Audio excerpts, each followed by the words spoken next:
Dengan ancaman hukuman 15 tahun ini dari sikap keluarga seperti apa? Sangat kecewa, kecewa berat.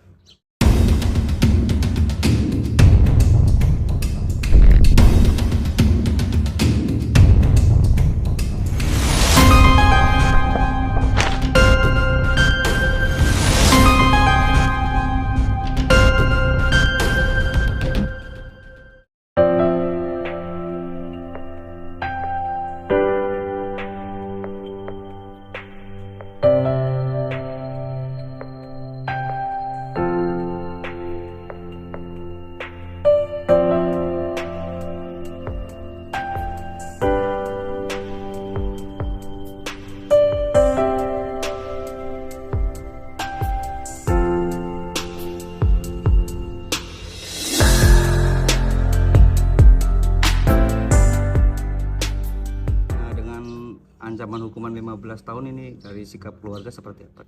Sangat kecewa, kecewa berat. Sangat tidak memuaskan untuk kita keluarga. Untuk tanggapan dari kuasa hukum gimana, Pak?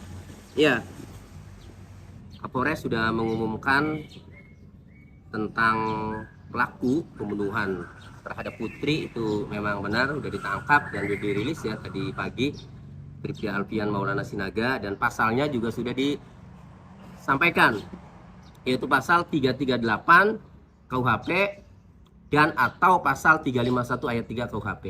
Pasal 338 KUHP ini mengatur pembunuhan di mana ancamannya itu paling lama 15 tahun.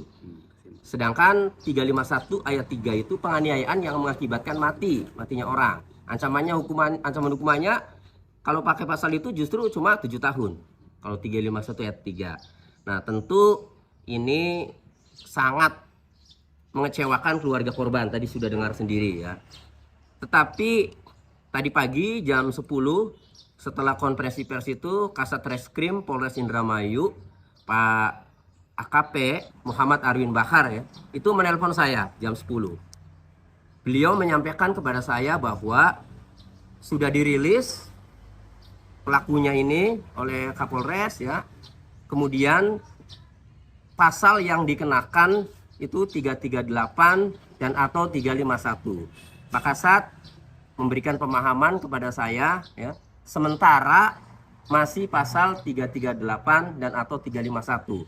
Alasannya adalah karena Bribda Alfian ini atau tersangka ini belum diperiksa. Karena menurutnya itu dari NTB nyampe Polres itu pagi. Nah, begitu nyampe kemudian harus segera dirilis. Sehingga belum memeriksa Bribda Alfian Sinaga untuk menggali apa motifnya, ini direncanakan atau tidak, tentu harus diperiksa terlebih dahulu. Sementara saat dirilis itu belum diperiksa Bribda Alfian, sehingga pasal yang dikenakan sementara menurut Pak Kasat 338 dan atau 351 KUHP. Saya maklumi ya, karena memang belum diperiksa. Oleh karenanya saya sifatnya masih menunggu. Saya juga minta kepada Pak Kasat, kalau sudah ditemukan unsur pembunuhan berencananya, yaitu pasal 340 KUHP, mohon kabari saya, kata saya. Iya, kata Pak Kasat. Kita hormati dulu Pak ya, nggak apa-apa ya Bu ya, kita hormati dulu ya. Biarkan penyidik melakukan pemeriksaan untuk mengetahui ada perencanaan atau tidak, masuk tidak unsur pidananya. Namun ya, kalau saya boleh menganalisa, menurut saya unsur pembunuhan berencananya masuk. Kenapa? Saya lihat dari CCTV saja ya. CCTV itu jam 5.04 ya terpantau Bribda Alfian Sinaga itu keluar ya. Kemudian masuk lagi pukul 5.30. Pertanyaannya, dia keluar ada apa?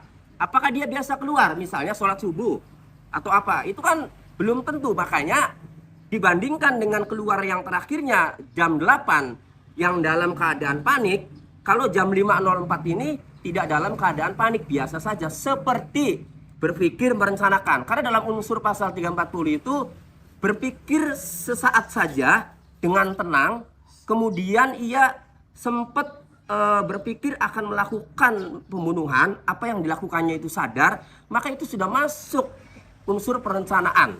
Oleh karenanya saya melihat ya, menurut saya nih ya, Hanya dilihat dari CCTV saja, ketika dia keluar jam 5.04 itu dia sedang memikirkan bagaimana cara menghabisi nyawa.